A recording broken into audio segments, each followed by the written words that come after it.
The duality of religious worship among society's elites. Introduction.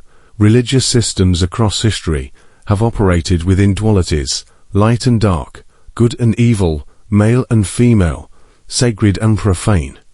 In the common or exoteric practice of religion, adherents often choose one side of this binary, aligning with good over evil, light over dark, God over the devil. However, among intellectual and esoteric circles, particularly those associated with elite or mystery traditions, there is evidence of a deeper, more nuanced form of religious understanding, one that transcends duality and embraces both sides of the spectrum in ritual, philosophy, and practice.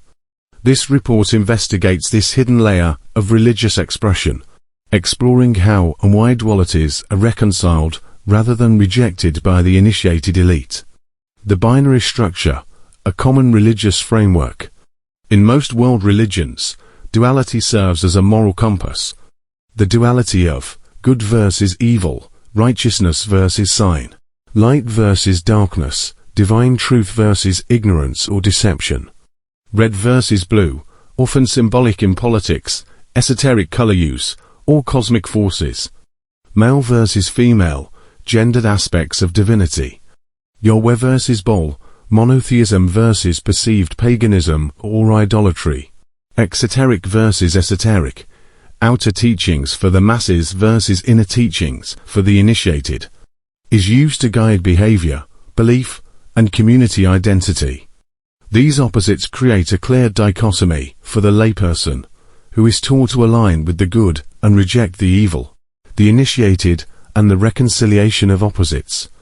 In mystery schools, Hermetic traditions, Gnostic sects, and the cult societies, many of which have historically included members of the intellectual or political elite, a different view emerges. Here, duality is not seen as a battlefield, but as an interplay necessary for spiritual wholeness. This is expressed in key concepts, as above, so below. A Hermetic maxim suggesting that all opposites are mirrors of a unified reality. Alchemical union, where opposites, for example sun and moon, king and queen, are symbolically merged to create the philosopher's stone. Unity, transcendence, or divine knowledge. Kabbalistic tree of life, containing both mercy, chest, and severity, 𝗧𝗆𝗆𝗏𝗧𝗏, only balanced by the central pillar of harmony. These teachings suggest that to reach enlightenment, one must not merely reject evil or darkness, but understand and integrate it.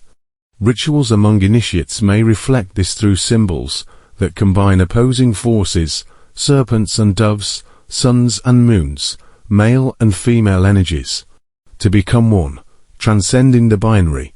For the initiated, ritual worship often reflects the sacred marriage or Coniunctio Oppositorum, a union of opposites. This is not heretical, but symbolic. By integrating both sides of duality, the initiate becomes whole and rises above the moral limitations of the uninitiated. To them, good and evil are parts of the same divine reality, tools for spiritual evolution, rather than strict moral absolutes. Light and dark are phases of the same illumination. Day cannot exist without night. Male and female are necessary polarities, not rivals, but partners in creation. 𝗖𝗆𝗶𝗶𝗴𝗏 and 𝗏, historically opposing figures, become, in the esoteric view, symbols of different aspects of the same divinity, the storm god and the lawgiver, the fertile force and the ruler. The goal is unification, a mystical return to the primordial one, which predates all dualities. This transcendence of sides is the very basis of gnosis, knowledge beyond belief. In occult symbology, to interlocking equilateral triangles from the hexagram, an ancient symbol of duality and unity. The upward-pointing triangle, red and fiery, represents the masculine force, associated with spirit, sun, and fire. Its counterpart, the downward-pointing triangle, blue and watery, symbolizes the feminine, aligned with matter, moon, and water. When these two merge, they form a six-pointed star, the union of opposites, spirit and matter, male and female, fire and water, a symbolic mating that represents balance, creation, and transcendence. In esoteric traditions, each triangle contains 360-degree angles. When the zero is esoterically dropped, as in ancient gematria and symbolic numerology, the triangle becomes a code. 60, 60, 60 becomes 6, 6, 6. This number, often feared, is not evil in the occult, but represents the illuminated man, humanity perfected through the knowledge and integration of all forces, both light and dark. This stands in stark contrast to the biblical warning in Genesis, where eating from the tree of knowledge of good and evil brings a curse. The Bible teaches that the divine realm is for God alone, and the attempt to become as gods, knowing good and evil, rebellion. Esoteric traditions, however, view that knowledge as the very path to enlightenment, the gateway to transcend duality and become whole. In esoteric numerology, 9 and 11 represent opposing yet complementary forces, polarities that echo the eternal dance of masculine and feminine. 9, the final digit before numerical reset, symbolizes completion, mastery, and the active force, masculine in its assertiveness and culmination. 11, a mystical prime number, transcends the base 10 system and introduces duality within unity, two ones standing side by side. Often interpreted as the feminine principle, receptive, intuitive, and veiled. When these two forces unite, they form the sacred balance between the seen and unseen, the active and passive, the force and the form. This union is symbolized in the architecture of the twin towers. To monolithic pillars, one representing the masculine, vertical thrust, and the other the feminine, a mirrored descent into the subconscious, resembling the ancient hermetic pillars of Jachin and Boaz. Esoterically, their parallel structure hints at a hidden convergence, an alchemical mating of heaven and earth, spirit and matter, encoded within modern symbols yet rooted in ancient understanding. Their destruction, too, becomes a symbolic rupture in that divine union, echoing deeper archetypal forces at play in human consciousness. 9 can symbolically be female and 11 male. It depends on the esoteric system or symbolic framework being used. While many traditions associate odd numbers, like 9 with masculine energy due to their active nature, others interpret 9 as feminine because of its association with cycles, like 9 months of gestation, completion, and receptivity, the womb of transformation. 11, composed of two ones, is often seen as a masculine number, symbolizing duality, rising force, and initiation. But in other interpretations, its nature is more ambiguous or androgynous, representing spiritual insight and transcendence beyond binary gender traits. Ultimately, in occult and mystical thought, these numbers are fluid symbols. Assigning gender is a lens, not a rule. What matters more is the relationship between them, their interaction, polarity, and synthesis.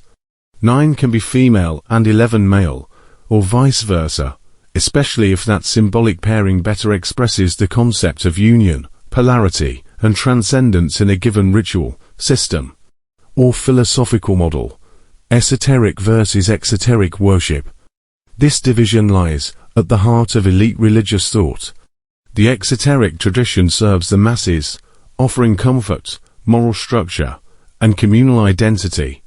It teaches them to pick a side, to fear or revere, to obey a deity and reject a devil, divide to conquer, problem and reaction. The esoteric tradition, often hidden, teaches the elite that true enlightenment comes from synthesis. The initiate is trained to see beyond the veil, what is called in Kabbalah the shell, klipit, that hides divine truth. In this sense, rituals that may appear dualistic, for example, invoking both angels and demons, or combining Christian and pagan symbols, are not contradictions, but intentional harmonizations. The elite practitioner is not worshipping chaos or rebellion per se, but accessing both energies to transcend the human experience and ascend toward divine consciousness. elites, ritual, and the transcendence of duality throughout history, from the Egyptian priesthood and Gnostic philosophers to Renaissance alchemists and Masonic orders. There has been a recurring theme that truth lies not in choosing sides, but in transcending them. Among elites, especially those versed in esoteric systems, religious worship becomes less about devotion to a single force and more about balancing opposites through ritual, symbol, and inner transformation, while the profane, uninitiated, remain within the safety of binary belief. The initiated, those who undergo symbolic death and rebirth, embrace both sides of the sacred coin. They do not worship light or darkness alone, but the source from which both emerge, engaging in a spiritual practice that is as philosophical as it is mystical. This dual worship, hidden in plain sight, remains one of the most misunderstood elements of elite religious expression, one not born from hypocrisy or deceit, but from a very different understanding of the divine.